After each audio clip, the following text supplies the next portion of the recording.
Hi, my name is Nora and welcome to my short video on the subject of unreachable students.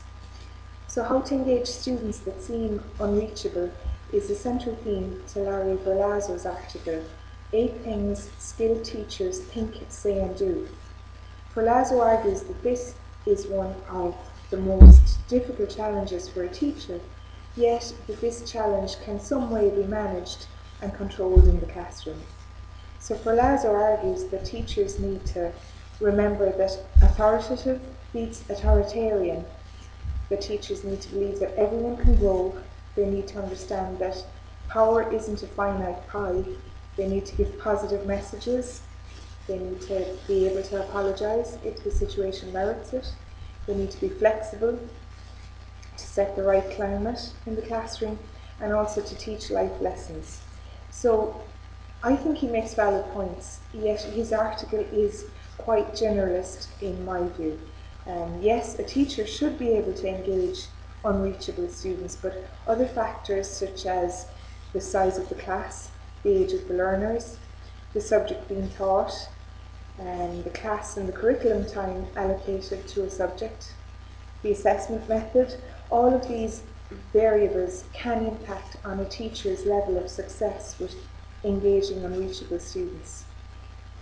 So this is a challenge I would deal with regularly when I am teaching, because the adult learners I teach could in many instances be described as unreachable, whether they have a learning disability or that they have not engaged with, I suppose, the current conventional educational system at primary and secondary level.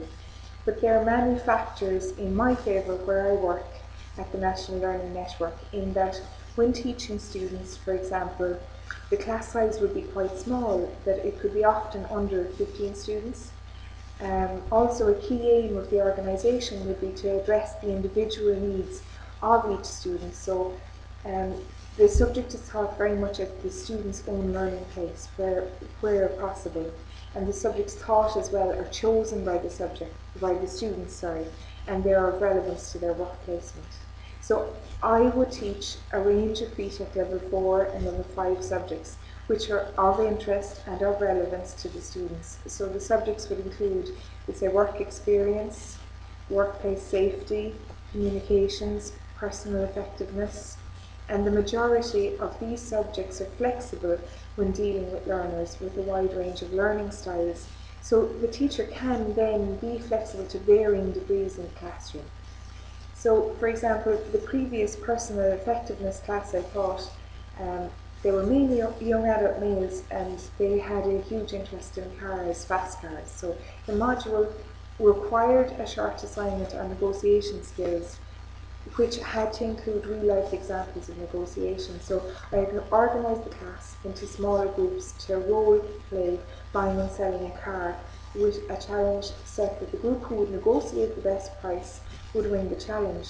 So all of the students actively engaged with this from the outset, and the few had difficulties then writing up the assignment after the role-play, because they were all motivated to write. And I suppose this is a key point from Berlazzo's article, that the students have to be intrinsically motivated to learn. That intrinsic motivation underlies both cognitive constructivism and social constructivism learning theories. So intrinsic motivation involves the learner setting his or her own goals and motivating themselves to learn. So my own teaching experience would also include working with a much larger group of learners some years back. They would have been adult learners.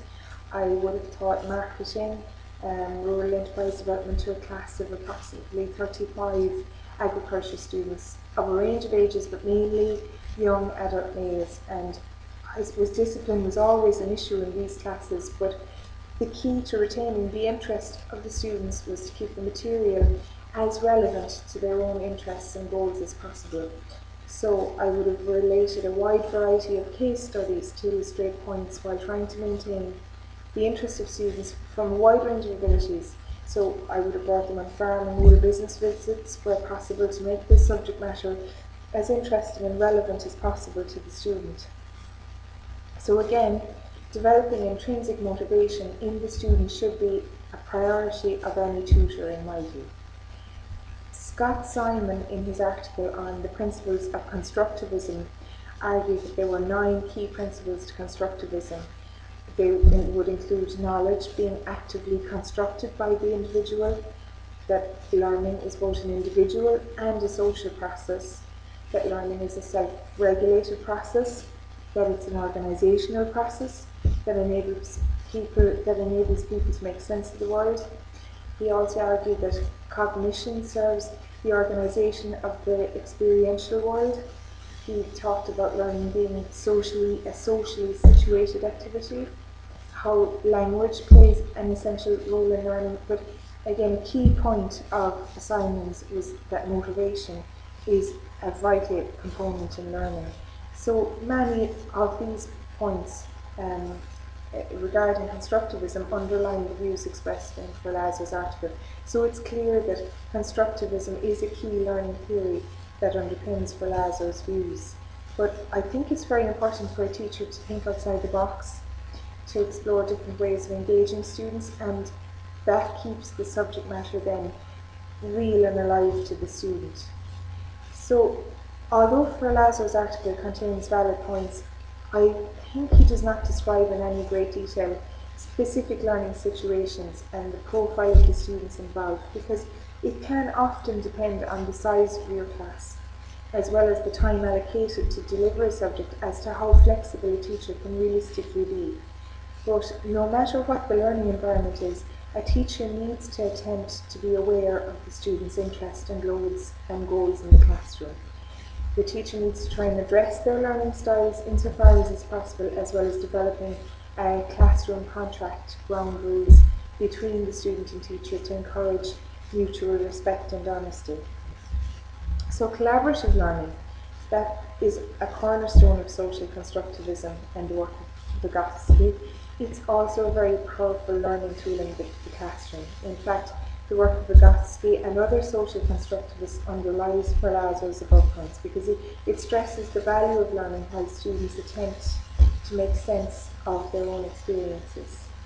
So I do think Ferlazzo has neglected to mention other key ways of teachers aiding the intrinsic motivation of students, because that classroom contract between the student and the teacher would outline a set of guidelines of behaviour in the classroom which should prompt a number of Ferlazzo's aims. So both the teacher and student's ability to apologise if they're in the wrong, the future fostering of mutual respect, fostering of an open and a flexible learning environment. So I also believe that critical reflection is an activity that every teacher should engage in after each class in order for the teacher to become more skilled.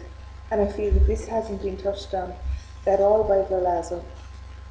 John Biggs would have stated that reflection is indicative of deep learning, and where teaching and learning activities such as reflection are missing, well then only surface learning can result. So, thank you for listening.